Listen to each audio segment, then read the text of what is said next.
Hi everyone and welcome today. I know that we still have a few people joining into this webinar, but we're going to make a start because we do have quite a bit to jam pack into this session today. I'm Rita Yates, the CEO of InsurTech Australia, and we're really pleased to be presenting this event to you in conjunction with RAC and Plug and Play, a window into US InsurTech.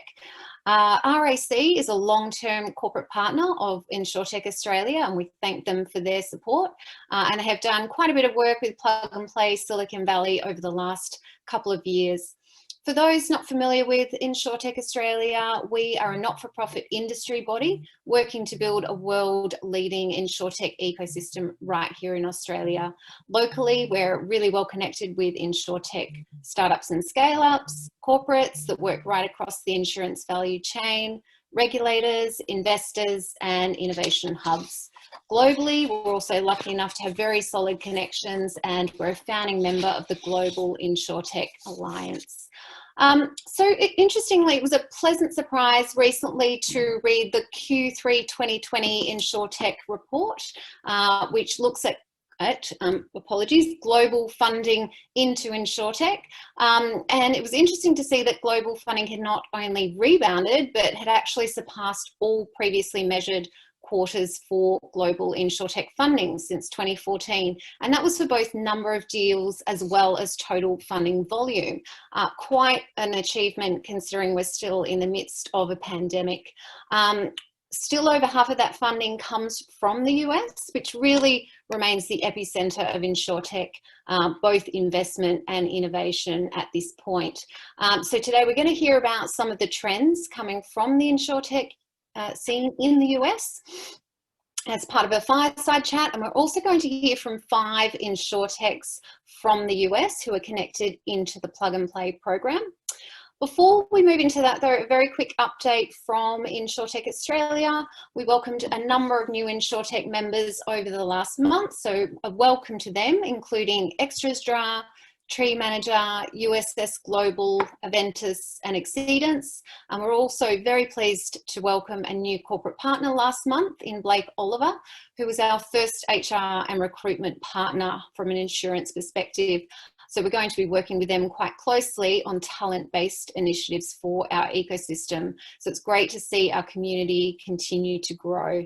We have a couple of events left, or virtual events, I should say, for the remainder of 2020, including an APAC-focused event in partnership with InsurTech Insights to be held on the 26th of November, followed by a member-only event, which is going to focus on digital marketing for startups and scale-ups. Currently, we're working on our 2021 events calendar, which hopefully will include some face-to-face or a return to some face-to-face events, and we look forward to that. As always, if you have any questions about membership, partnership, events, or anything else that you'd like to connect with InsurTech Australia about, please don't hesitate to reach out and connect with us. So without further ado, I'd like to welcome the moderator for today's event, Kayvon Deldar, who is the Director of FinTech and InsurTech for Plug and Play in Singapore. Over to you, Kayvon. Thank you so much, Rita, and the InsurTech Australia, as well as the RAC teams for hosting this event. And it was our pleasure as Plug and Play to be able to tap into our startup network to bring in 5 of our favorite startups from our Silicon Valley portfolio to present here today. As Rita mentioned, I'm normally based in Singapore, but I'm actually here in the very cold Bay Area for the rest of the year. So excited to be back near our headquarter office.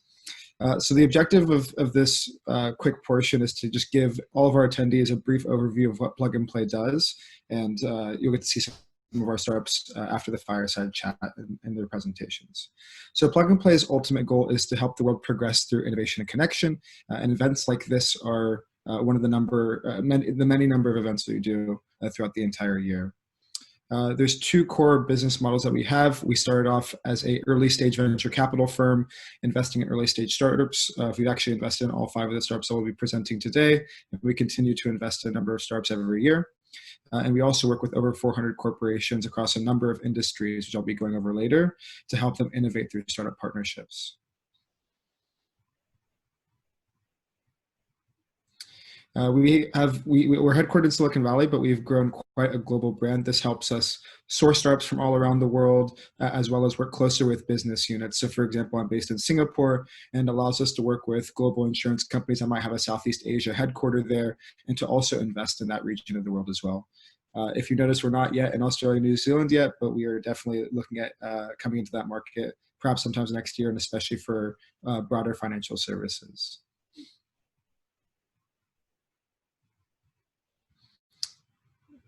And just to do a little bit deeper dive into what we're doing in the Asia Pacific region, which is the closest to Australia by geography, we are headquartered in Singapore, but we also have offices across Japan, China, Indonesia, Thailand, and the Philippines.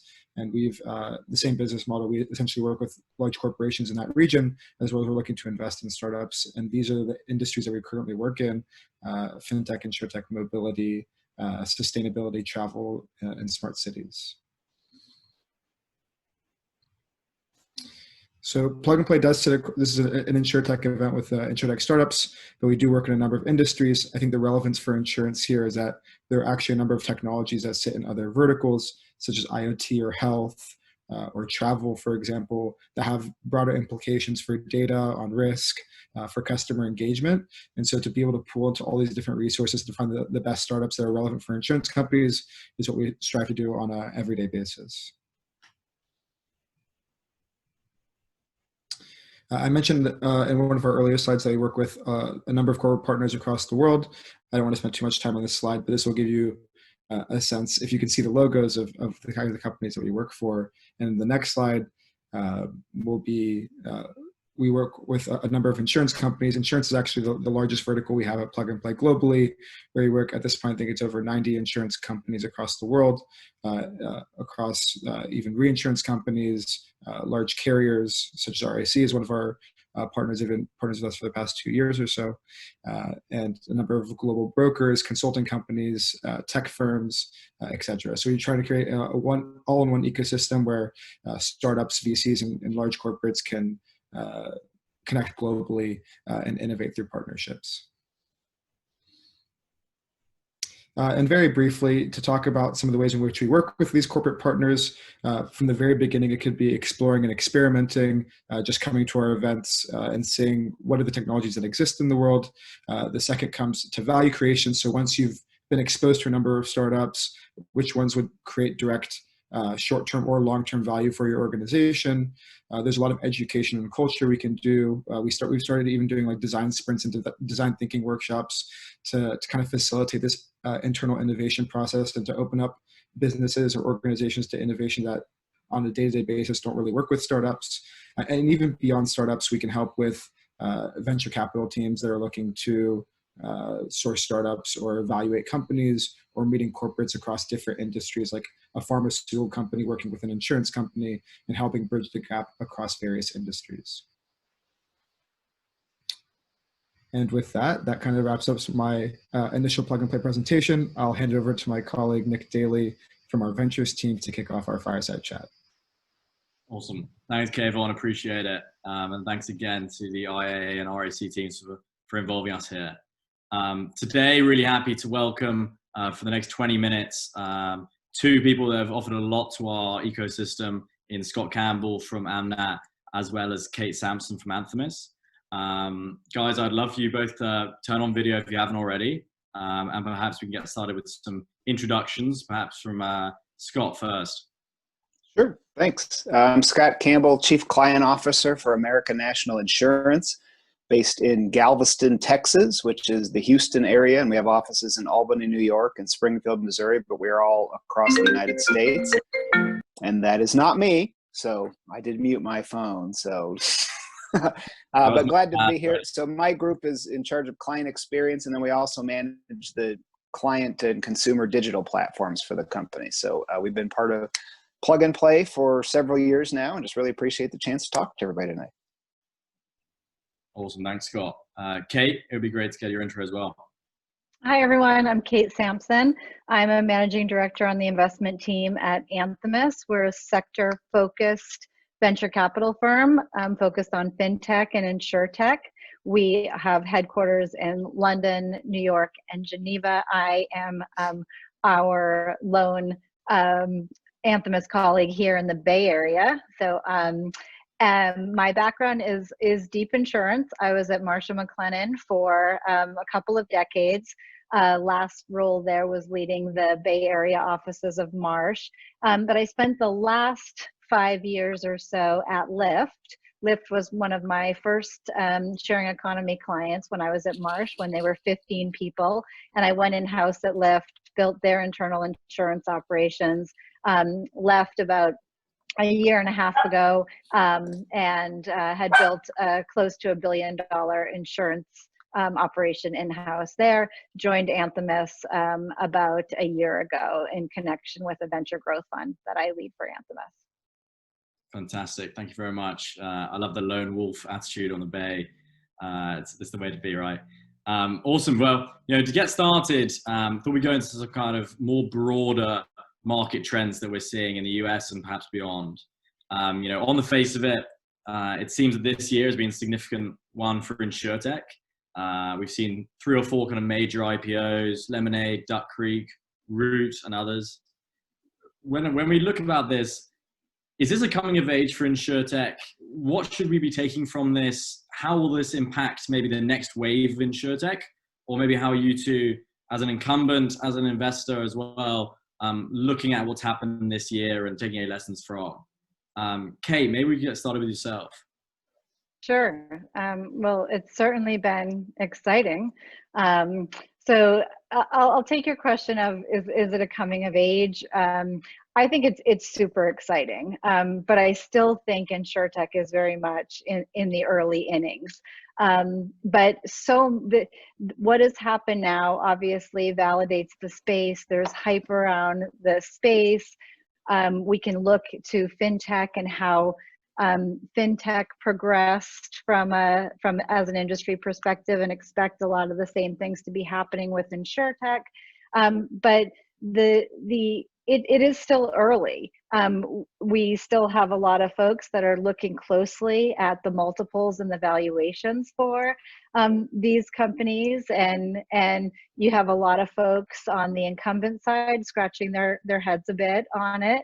But we're going to have some time to see how this evolves. I think what's also interesting about it is it just changes the playing field quite a bit as well, because now we have some InsurTechs that really can, we've talked about incumbent and InsurTech partnerships, and we really believe that that's part of the transformation we'll see in the insurance industry.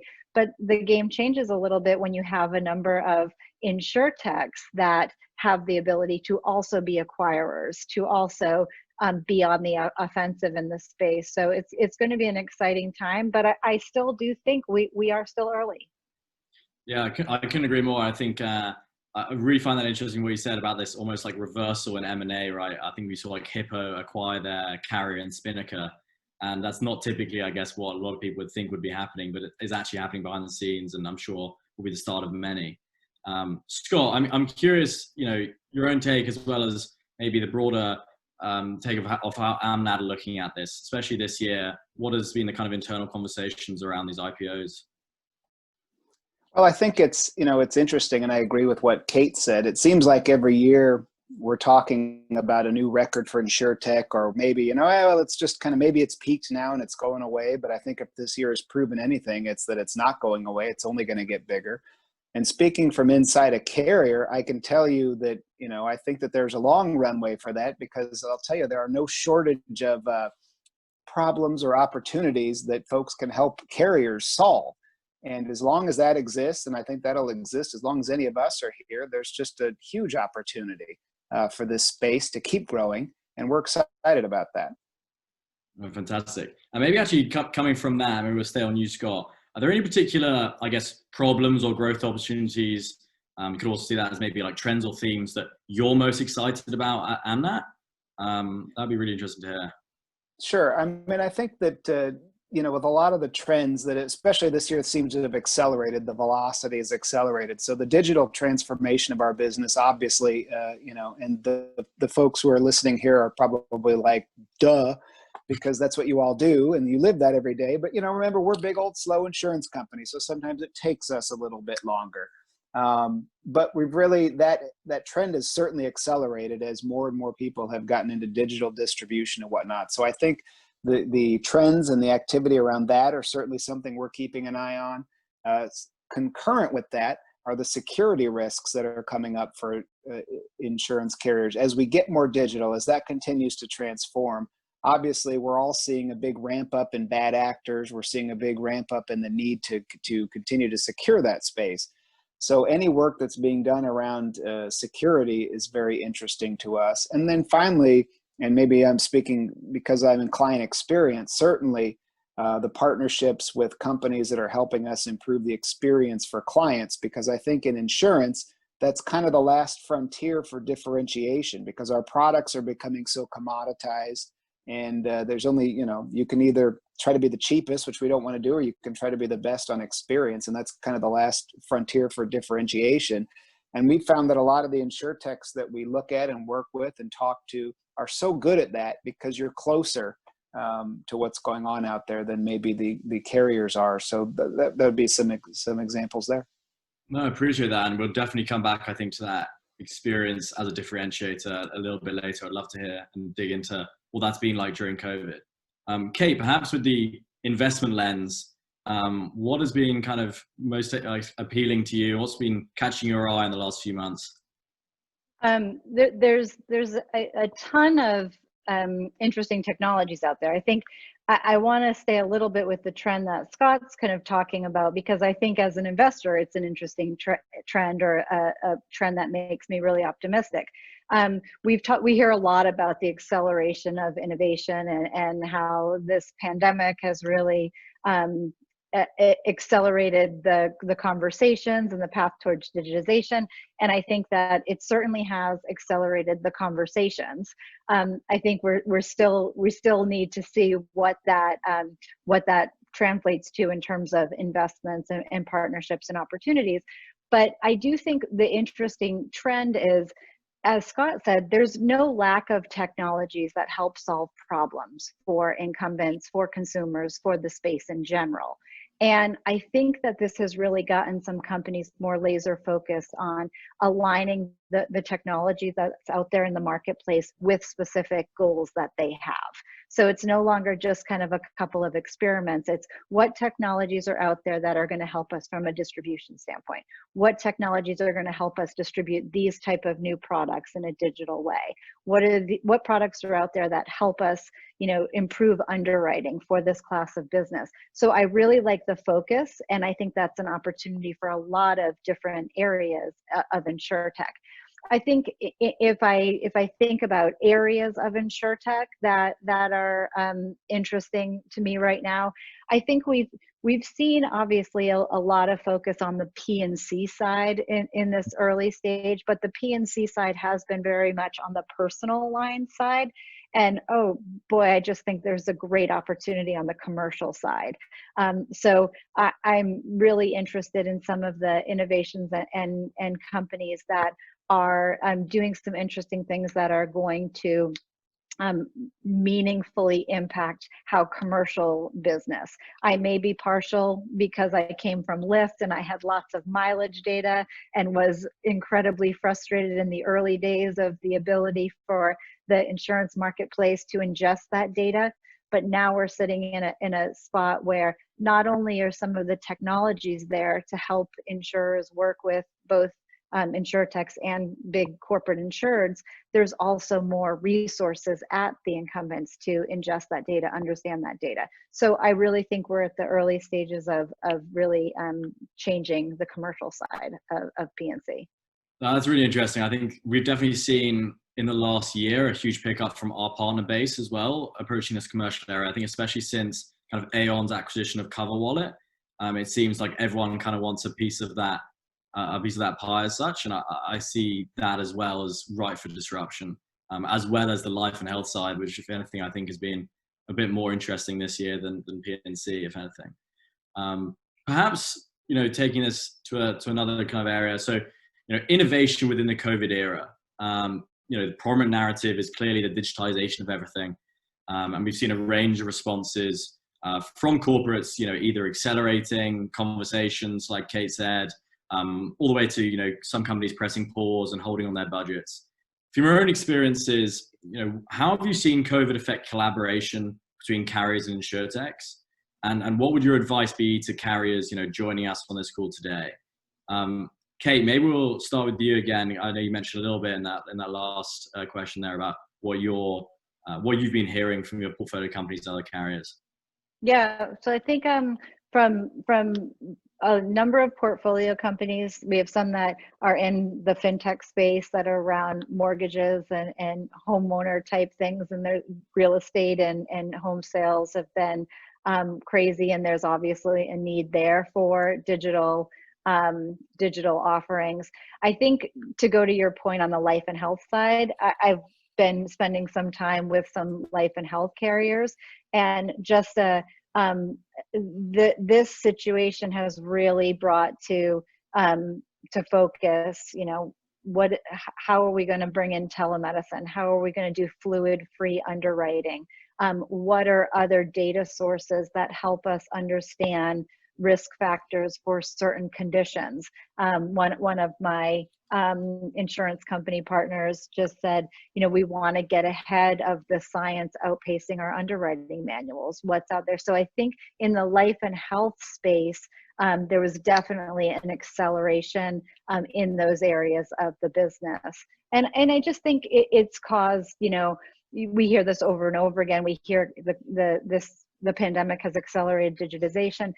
But we also know everyone really had to look internally at their short-term and their long-term plans, and just kind of reevaluate what their priorities were given the environment. And I think those priorities that can be addressed with technology are going to be addressed with technology. And Scott, maybe drawing from that, how has AmNat looked at this period, and how have you kind of approached working with InsurTechs or startups outside of the classical InsurTech bucket? Sure. Well, I think that when this started, probably like a lot of companies, we didn't know what was going to happen. So we retrenched like a lot of companies did. And so the focus probably got off of innovation and more kind of go into survival mode for a couple of months while you're figuring out what is the impact on the business going to be. I mean, we didn't know, were people going to be massively canceling all their policies, for instance, because they needed to save money, or were they going to, flee to the cheaper companies, or what was going to happen? So, I think that was the downside of this for the innovation piece of it, the InsurTech piece of it, was that kind of did put that on pause for us. But I think a couple of good things that did happen for this movement or these trends. Number one, as we keep saying, the acceleration of that digitization. And companies like ours really realized, hey, the stuff that maybe we thought was going to happen in 5 to 7 years may happen in 2 to 3 years now. And so we really need to get off it and get rolling on that. So I think that brought some urgency to it. And I think it also gave us the ability, we obviously, a lot of the startups that we talk to come through plug and play. And the pivot to more virtual was great actually for us, because in the past we'd have, made it out to California 2 to 3 times a year and gone to the events and met with startups, which we love. And I'm looking forward to getting back out there and doing that again. But having to get creative and be virtual, it actually enabled us to talk to and meet with more startups. And maybe even more importantly than that, because it's virtual and there's no limit on the people, whereas we used to bring a couple of people with us every time we'd head out there. Now you can get into all corners of the organization. It's as easy as adding someone to a Zoom call like this, and we can talk to multiple areas. And that's led to some interesting conversations. So while I think that, and Kate mentioned that, the actual making investments and doing things may have slowed down. So for us, that'd be more of the POCs and the pilots that we would do. But I think what you'll see as, hopefully, things start normalizing a little bit after the turn of the year, that you'll start seeing that activity pick up, and that we've got a good pipeline going. It may be a little slower, a little more delayed, but this time has been well spent in doing that and broadening it out in the organization. So that part of it's been good. And maybe from that, a normal kind of complaint from a lot of startups is how long the sales cycle is to sell to a carrier. Is this going to change due to COVID, or have you seen any structural change at AmNat and how you're approaching, I guess, partnering these startups, or do you think that that is something that it's more of a whole industry shift that will take a long time to really, I guess, enact? I guess I would say you've chosen to work in the InsurTech space, so that means with insurance companies. So I'm a pretty pragmatic realist, and I don't expect that when we come out of this that all of a sudden insurance companies are going to be fast moving, lightning quick. That's not kind of how we're wired, and there's good reason for that, obviously, because the conservatism, the stability of that is obviously a strength that can be a curse as well. I think you'll see some pickup in some areas, and I think you'll probably get more conversations going, and you'll have more of a receptive audience. Now, whether those approval processes go as quick as we'd like them to, hopefully that we'll pick up some lessons for this and pick up some speed. But I think I would be a little Pollyanna if I was saying that we were going to come out of this, we're different, we're changed, we're reformed. I don't know about that, but we'll see. I'll be a little Pollyanna for the industry then. So back to kind of my first point about the landscape changing a little.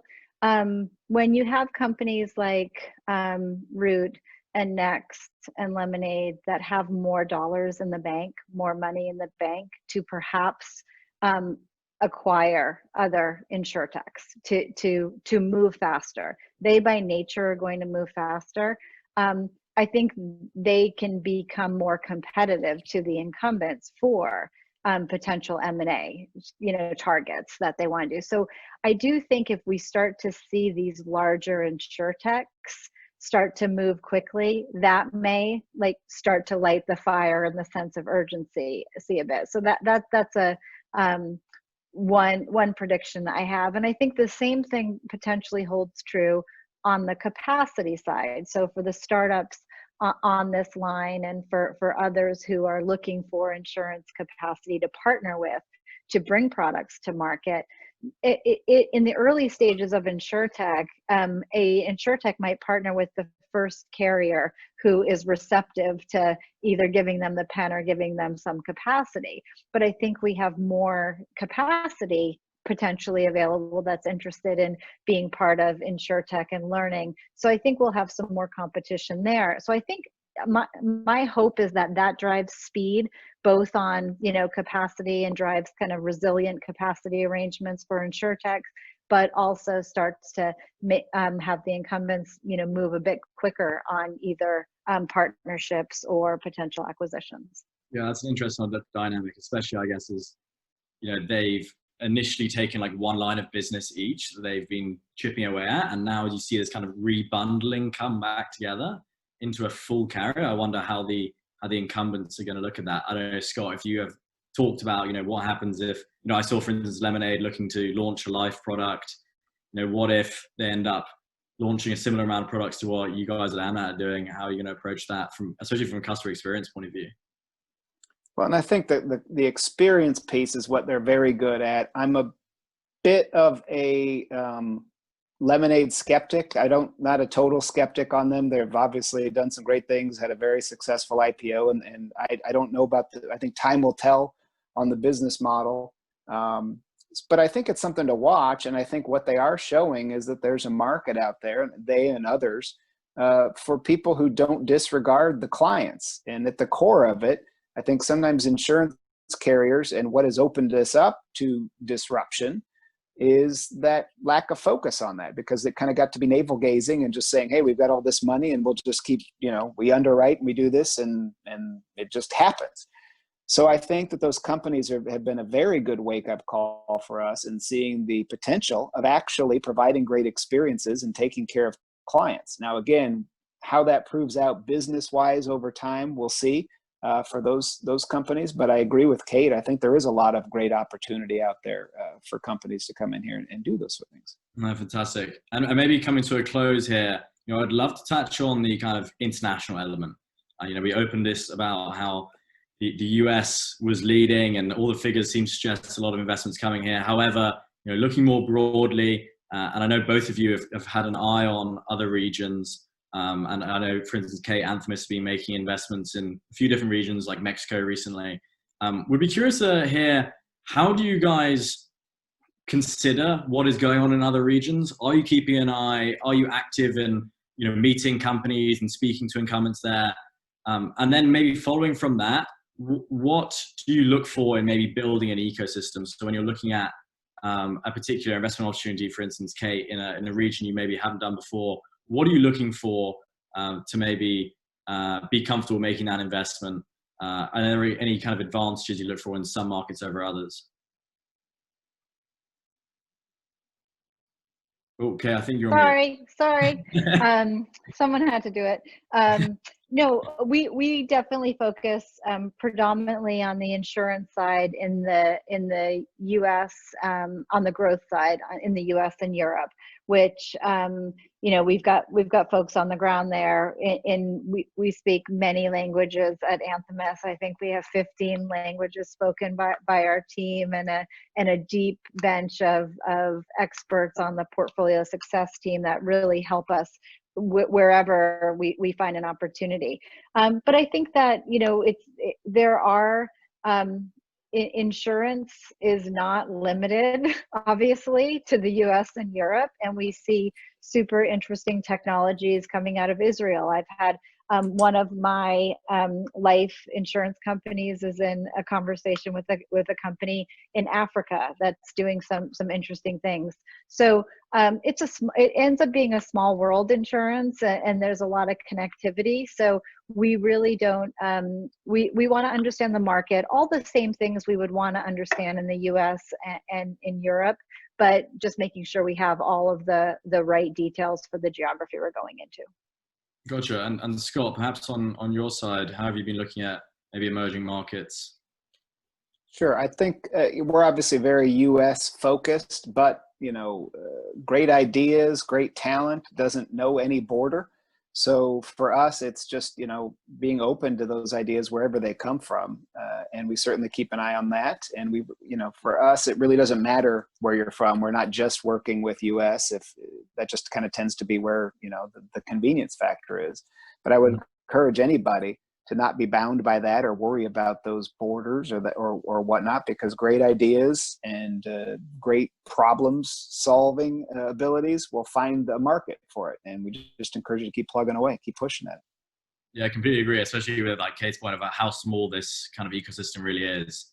There's so many startups coming from us, maybe coming to Australia and then go to another market afterwards, or come from Australia via us somewhere else. I mean, it's a small world, and it's all about just getting into that network, I guess, which is a challenge in itself. But once you're there, it seems like it's a pretty collaborative one.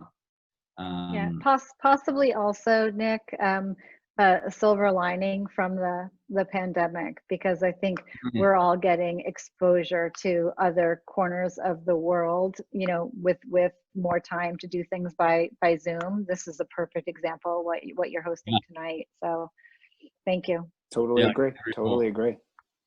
Yeah, awesome. Well, both of you, firstly, thank you so much for taking part today. I appreciate you taking the time, especially I know it's late for both of you in the evening. So thank you so much. Appreciate the very honest and very clear answers that you've given us today, and looking forward to hopefully having you guys on again soon. So thank you. Thanks a lot. It was fun. Thank you. Kayvon, over to you.